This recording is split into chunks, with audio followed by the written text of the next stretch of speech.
これは AI 画像ではなく本当の宇宙の写真です。撮影したのは史上最強の望遠鏡と言われるジェームズ・ウェッブ。そして彼が見るのは肉眼では見えない特殊な光。なぜこの望遠鏡が天文学の常識を根本から覆したのか。高画質の実写をもとにジェームズ・ウェッブが見た衝撃の宇宙の姿に迫ります。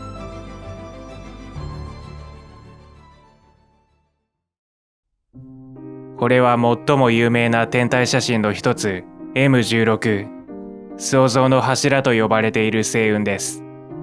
画像に写っているのは M16 のごく一部。それでも約8光年の空間を切り取っています。キロメートルにするとおよそ75兆7000億キロメートル。画像一面に散らばった光の粒を見てください。一つ一つの明かりが太陽のような構成です。柱の先端にある小さな突起だけで太陽系全体の大きさに匹敵します。木星や土星といった巨大ガス惑星も広大な星雲の前では決して主役になれません。これは M16 を3次元で表現したシミュレーション映像。M16 は地球から6500光年離れたワシ星雲の中にある大規模な星の形成場所です。創造の柱という名前の通り、濃いガスや塵の中で若い星が次々に生まれています。若い星の推定年齢はわずか数十万年。これらが絶えず生まれる一方で、周囲にある大質量の恒星が放つ強烈な紫外線と恒星風がガスを削り取り、巨大な柱を形成しているのです。この柱の構造は約6000年前に崩壊したと考えられています。この領域で発生した超新星爆発によって柱の構造が崩壊していることが分かったのです。M16 からの光が地球に届くまでにかかる年月はおよそ6500年。少なくとも今後500年から1000年の間は崩壊した M16 の姿を拝むことはありません。M16 はジェームズ・ウェッブだけでなくハッブル宇宙望遠鏡にも2回撮影されました。いずれも美しい画像ですが、映り込んでいる星の数が全く違います。観測技術が進歩しているとはいえ、一体なぜこれほどの差が生まれるのでしょうか。それはジェームズ・ウェッブがハッブルとは全く別の世界を見ているからです。ジェームズ・ウェッブにかかった費用は当時のレートで97億ドル。現在の日本円に換算すると1兆円以上に上ります。宇宙業界にとってまさに空飛ぶ国家予算。失敗は絶対に許されませんでした。星をきれいに観測する上で重要なのは望遠鏡を宇宙空間に打ち上げることです。地球は厚さ 100km ほどの大気に覆われています。大気は宇宙からやってくる放射線から生命を守り、適切な気温に調整してくれるありがたい存在です。ところが天文学にとっては違います。天体からの光を遮ったり歪めたりするため、宇宙の姿を鮮明に観測することができないのです。邪魔な大気を避けて星を見るには、望遠鏡そのものを大気の外に打ち上げるしかありません。かつてはハッブル宇宙望遠鏡がその集大成でした。35年以上にわたって150万回を超える観測を行ってきたハッブル。彼が捉えた宇宙の姿は現在も人類を魅了し続けていますが、どうしても見えないものがあります。それは非常に遠い星からやってくる光です。宇宙空間は真っ暗に見えますが、実はいろいろな種類の光で満ちています。そのすべてが宇宙空間を波のように伝わるエネルギー、電磁波の一種です。電磁波の種類のうち、紫外線、可視光、赤外線の範囲のものを光と呼びます。人間の目では電磁波の中のごく一部しか捉えることができません。X 線は健康診断のレントゲン撮影や CT 検査で、マイクロ波は電子レンジで使われています。電磁波は意外と身近な場面で役に立っているのです。ハッブルは主に可視光と紫外線を中心とする光の観測を得意としています。それに対してジェームズ・ウェッブの得意領域は赤外線です。赤外線で宇宙を観測する大きなメリットは2つ。1つは過去の宇宙を見られることです。宇宙において遠くの天体を見ることは過去を見ることに他なりません。地球から100億光年離れた天体を観測するということは、その天体から100億年かけて地球までやってきた光を観測することを意味します。生まれたばかりの星から放たれた光は、その情報を持った状態で100億年後に地球に届きます。そのため、地球で観測できるのは、その天体の100億年前の姿です。遠くの天体からの電磁波は、はじめは紫外線か可視光として放たれます。ところが、長い距離を進む中で、宇宙の膨張によって波長が引き伸ばされ、赤外線に変わるのです。100億年以上前、初期の宇宙で誕生した星は、ハッブルでは捉えることができません。2つ目は、星を透過して見られることです。可視光の場合、ガスや塵を通過する際に散乱し吸収されてしまいます。それに対して、可視光より波長の長い赤外線は、ガスや塵との相互作用があまりなく、ガスを透過しやすいという特徴があります。ジェームズ・ウェッブが撮影した M16 の画像で、分厚いガスの向こう側にある星が透けて映っているのは、これが理由です。濃いガスに視界を邪魔されることなく、星雲の構造や背後にある銀河をより立体的に捉えることができます。一口に赤外線といっても、その中にはいろいろな長さの波長があります。これは中間赤外線の波長を可視光の色に変換した画像。ガスの色が青白く浮かび上がり、これまでの雰囲気が一変します。近赤外線と中間赤外線の画像を合成したものがこちら。背後にある星の色や輝きに幅が生まれ、神々しさが大幅に増しました。ガスの濃いところと薄いところが明確になり、まるで生きているかのような躍動感が表現されています。複数の波長の赤外線を通して宇宙を見ることによって、全く新しい星雲の姿が浮かび上がってきました。赤外線の望遠鏡を製造するのは現代のテクノロジーをもってしても至難の業です。特に技術者を悩ませた課題は2つありました。1つ目の課題は巨大な鏡。波長の長い赤外線を感知するためにはより広い面積の鏡が必要です。ところが巨大な鏡をそのまま宇宙に打ち上げるのはあまりにも重く壊れやすくなります。そのためジェームズ・ウェッブの主鏡は六角形の鏡18枚で構成され、折りたたまれた状態で打ち上げられました。2つ目の問題は低温に保つこと。赤外線とはいわば熱エネルギーに他なりません。望遠鏡そのものが暖かいと宇宙からやってきた赤外線を感知できなくなります。望遠鏡の温度を下げるため、ジェームズ・ウェッブには様々な仕組みが施されました。5つの層に重ねられたシールドがその一つです。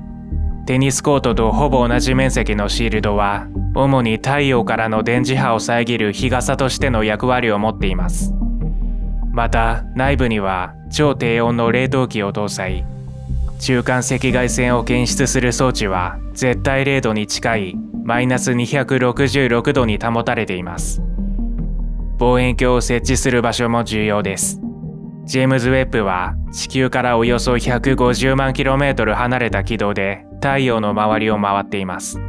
太陽と地球が常に同じ方向に見えるため、そこからの熱や光をシールドで効率的に防ぐことができます。これほど離れた場所までジェームズ・ウェッブを移動させ、その間に折りたたまれていた部位を順に展開していくという工程は非常に複雑で難しいものでした。ハッブルの時のようなハプニングが一切なく軌道に投入できたのは、エンジニアの緻密な計算と血の滲むような試行錯誤があってこそです。この画像はジェームズ・ウェッブが最初に撮影した記念すべき一枚。約46億光年彼方で数千の銀河を持つ壮大な銀河団の姿です。宇宙が誕生してから10億年未満の時代の銀河も映り込んでいます。そして銀河以外の奇妙な部分も。画像の中央、まるで虫眼鏡で拡大して見ているかのように、複数の銀河が丸く歪んでいるのです。この不思議な特徴は他の画像でも確認されました。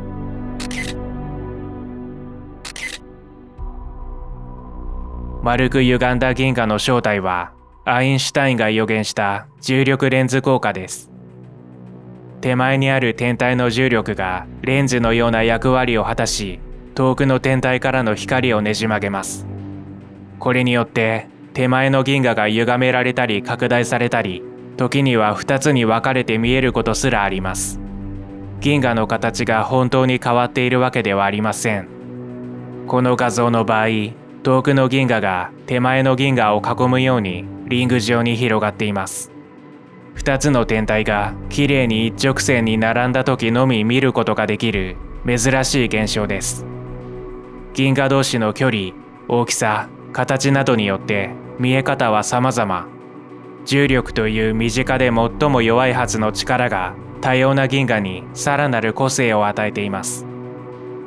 弱い力が大きな効果を生み出す現象は宇宙だけの話ではありません。重力を支配するボールペン、ホーバーペンインターステラー。電気ではなく磁場によって無重力を再現し、その傾きは地球の自転軸とほぼ同じ 23.5 度に設計されています。台湾の文房具ブランドノビウムが手掛けたこのボールペンは、タイム誌によってベストインベンション2022に選ばれました。自立させるとこんな感じです。このまま動かしたり回したりもできます。磁力でうまいことバランスをとってるので、パッと見だと結構不安定なんですけど、実際触ってみると思った以上に安定感あるなって思います。ペン自体も重そうに見えてだいぶ軽いので、書く時も結構紙に走らせやすいです。あと純粋にビジュアルがかっこいい。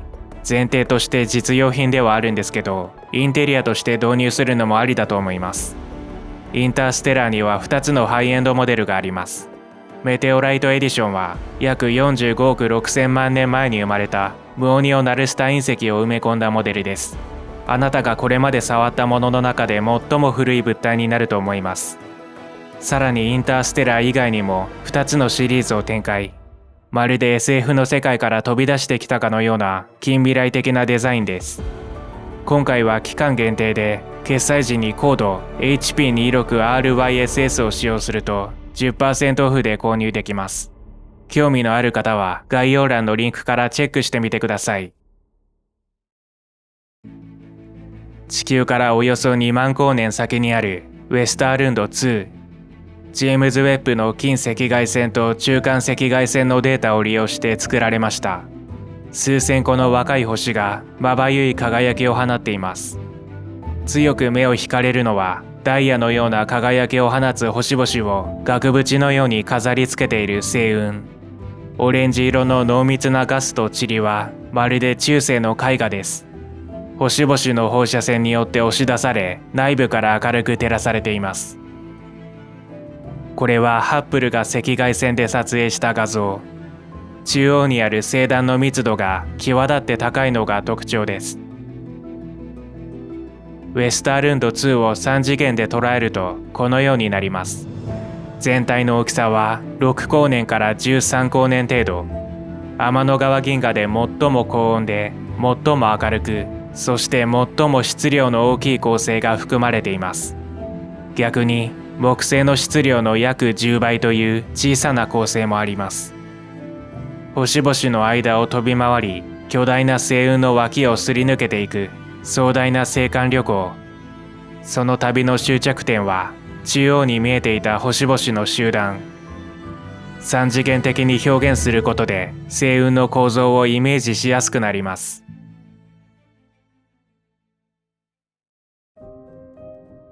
宇宙の崖と呼ばれるカリーナ星雲の星形成領域。地球からおよそ7600光年先で分厚い星雲が山脈のように連なっています。この画像は1億ピクセルを超えており、16K に相当する超高解像度。これほど拡大しても恒星やガスの構造がはっきり確認できます。画角に映っている最も高い部分はおよそ7光年。太陽と最寄りの恒星がどちらもすっぽり入ってあまりある規模です。崖のような構造を作り出した原因は、生まれて間もない星が放つ紫外線や恒星風、高エネルギーの放射によって画像の上にあった星雲が一掃され、現在の姿に変わりました。この画像は5ヶ月後に公開されたカリーナ星雲、同じ近赤外線でジェームズ・ウェッブが撮影したものです。いくつかの波長の光を切り離して表示しているため、全体的に深みを増した色になっています。近赤外線と中間赤外線のデータを合成したカリーナ星雲。ガスの帯が真っ白に変わり、背後にある星もより見やすくなりました。中心部で激しい光を放つ星は、まさに現世に生を受けたばかりの恒星。強力な紫外線を放射して周囲のガスを吹き飛ばし、熱せられたガスが輝いています。これはカリーナ星雲のシミュレーション映像。画像では真正面からの姿しか見えませんが、角度をずらしてみるとどうでしょうか。のっぺりした崖ではなく、ガスや塵が奥行きを持って連なっていることがわかります。さまざまな波長を組み合わせることで情報量が格段に増えるのです。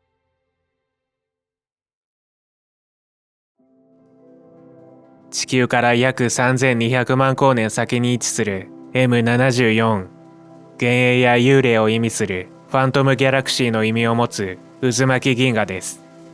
これはハッブルが可視光で撮影した画像ですが、おかしな点が一つあります。渦巻き腕に絡みついた赤い模様です。この正体は高温の若い星が放つ紫外線によって輝いた巨大な雲。この特定の赤い波長の光のみを取り出すフィルターによって星が形成された場所として表示されています。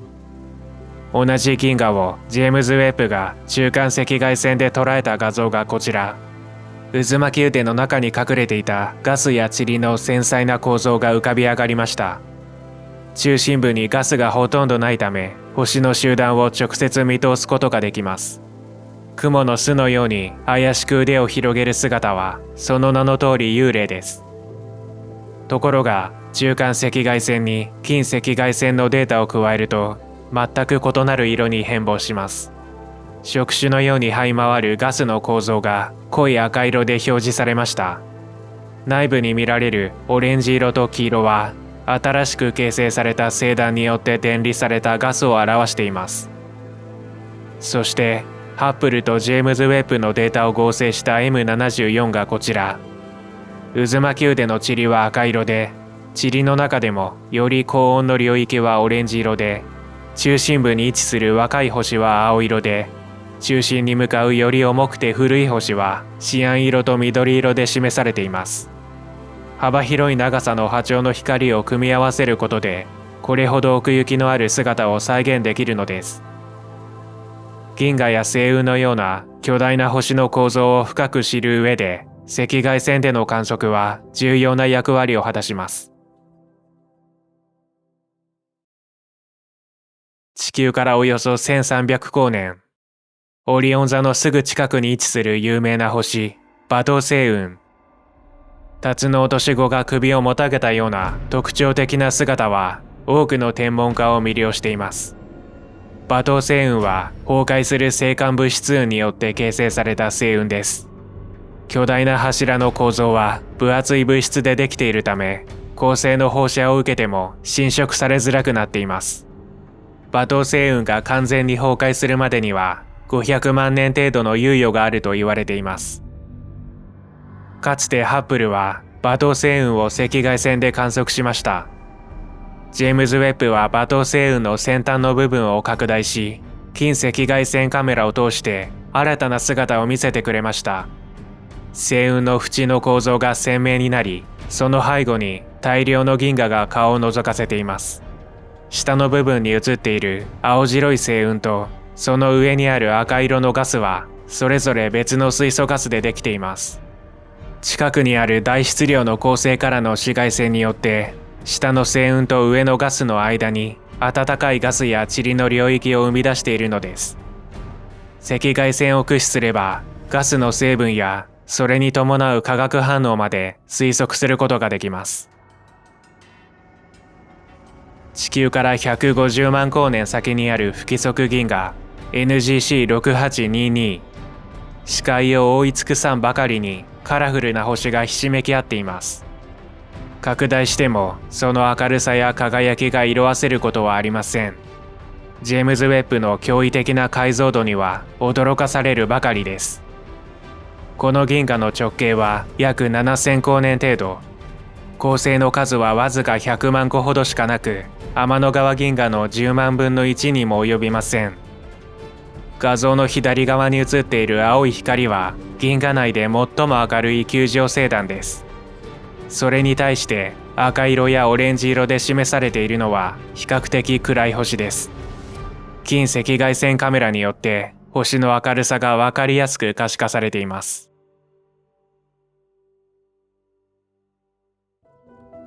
星の生涯は大抵の場合穏やかには終わりません。太陽に近い質量の恒星は死に際にガスと塵を吐き出して宇宙を鮮やかに彩ります。NGC3132 南のリング星雲もそんな惑星上星雲の一つです。この画像はジェームズ・ウェッブが近赤外線カメラで撮影しました。中心部で光る恒星が数千年間で放出したガスによって少なくとも8つの嗅覚が重なって広がっています。中央の空間が青緑色の光で満たされているのはガスの密度が濃くなっている証拠です。恒星を取り囲む嗅覚状のガスによって星の光のほとんどが内部に閉じ込められています。これが中間赤外線のフィルターで見た南のリング星雲。中心部に赤と青の恒星が2つ並んでいるのがはっきり写っています。老いた死にかけの星と進化の初期段階にあたる若い星です。年の離れた2つの恒星が互いの周りを回り、周囲のガスをかき混ぜて不思議な模様を描いています。これらはどちらも近赤外線と中間赤外線のフィルターを組み合わせて撮影された画像。恒星に使った光の波長が異なるため全く別の色になりました。右の画像では嗅覚状のガスがさざ波のように広がり、立体感がより強調されています。惑星上星雲が消えるまでにかかる年月は数万年程度。この時に吹き飛ばされた元素が次の恒星の材料になります。天の川銀河から16万光年離れた最も身近な銀河の一つ、大マゼラン雲。その中に途方もなく巨大な星雲が潜んでいます。大マゼラン雲だけでなく、天の川銀河が属する銀河群全体の中でも最大かつ最も明るい星形成領域、タランチュラ星雲です。これはハッブルによって可視光で撮影された拡大画像。薄いピンク色と緑色のガスが雲の足のように宇宙空間を侵食しています。そのスケールはなんと幅340光年。太陽の約200倍の質量を持つ恒星をはじめ、知られている中で特に大質量の星がひしめき合っています。塵に覆われて見えなくなっている部分をジェームズ・ウェッブが近赤外線カメラで暴きました。ガスや塵の細かい構造が浮き彫りになっています。奥に隠れている青白い点は巨大で若い星の集団です。画像の中心にある空洞はこれらの星々が放つ恒星風によってくり抜かれたもの。最も密度の高い領域だけが恒星風の圧力を耐え抜き、オレンジと白で示されるフィラメントの雲を形成しています。星の形成が止まる気配はありません。これから生まれる恒星が星雲の穴を広げていくことが予想されるため、星雲全体の形も変わっていくでしょう。ジェームズ・ウェッブの赤外線データと X 線のデータを組み合わせることで、タランチュラ星雲の裏の顔が姿を現します。X 線は紫外線よりも波長が短い高エネルギーの電磁波です。紫と紺色の部分は恒星風によって数百万度に加熱されたガスを示しています。最大の謎はタランチュラ星雲の化学組成が天の川銀河にあるほとんどの星雲と異なる点です。むしろ数十億年前の天の川銀河の状況に近いと言われています。タランチュラ星雲を詳しく調べることで天の川銀河の起源に迫ることができるかもしれません。過去動画でも紹介したステファンの5つ子、性質の異なる5つの銀河が寄り添った銀河のグループです。ただ5つ子というと語弊があります。左上の銀河 NGC7320 が地球から比較的近い距離にあり、あとの4つは約2億9000万光年も離れているのです。最も近い銀河に見られる青色とピンク色の斑点は活発な星の形成が起きていることを示しています。右上にある3つの銀河は渦巻き腕の構造が崩れており、すでに大規模な衝突を経験していることを物語っています。ステファンの5つ子をジェームズ・ウェッブが中間赤外線で捉えた画像がこちら。赤色は塵の多い星形成領域、青色の点は塵のない星、青色のガスの部分は巨大な炭化水素分子を含む塵を示しています。ひときわ強い輝きを放っているのは最も上に位置する銀河 NGC7319。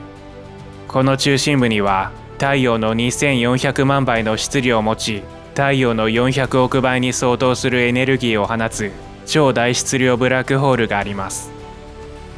次に中間赤外線のデータに近赤外線のデータを組み合わせた画像です。これは月の直径の約5分の1という広大な領域を撮影しており、当時のジェームズ・ウェッブの画像としては最大1億5000万画素以上の解像度を誇り、背景の遠い銀河もはっきりと見えます。分厚い塵のベールが剥がされ、激しい星形成が起きている様子が一目でわかります。銀河同士の接近に伴う相互作用によって衝撃波のようなものも確認されました。数億年にわたる壮大なダンスの末に4つの銀河は1つの巨大銀河になるのです。先ほど紹介したタランチュラ星雲と同じ雲の名を冠する星雲があります。NGC6537、通称赤い雲星雲と呼ばれる惑星状星雲です。雲のように広がった4本の足に沿ってガスが細く波打っています。波のような構造は小さく見えますが、その高さは推定1000億キロメートル。中心部にある桃色の塵に覆われた恒星から秒速数千キロメートルのジェットが宇宙空間に吹き出し、それに押されるようにガスが広がっています。この画像はハッブルが可視光で撮影したもの。ジェームズ・ウェッブが近赤外線カメラで撮るとこのようになります。四方に広がっていた濃いガスを透過し、背後にある星々の存在感が大幅に増しました。ガスの構造が細部まで映し出され、恒星からの光によって怪しく照らされています。中心部は眩しすぎて一つの恒星しか確認できません。しかしこの特徴的な星雲を作っているのは画像では見えないもう一つの恒星だと考えられています。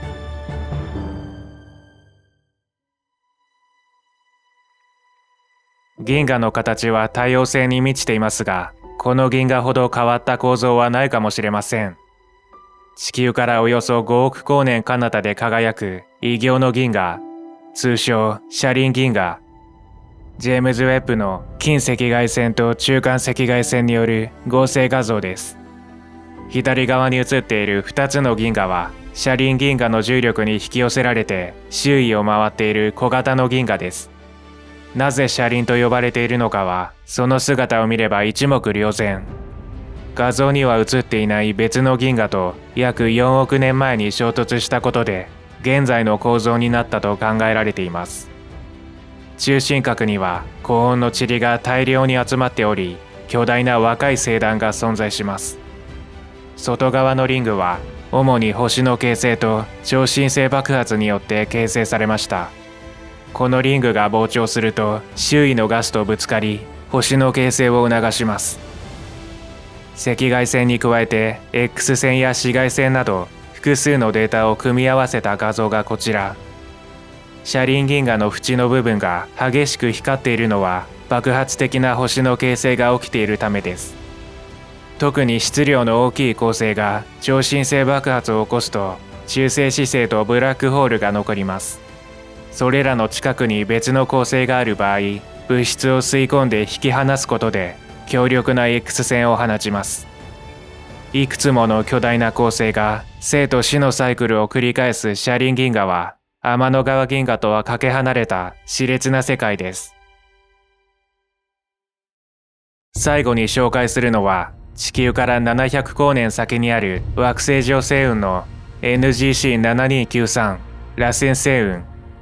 ハッブルとチリにある地上望遠鏡のデータを組み合わせた画像となります。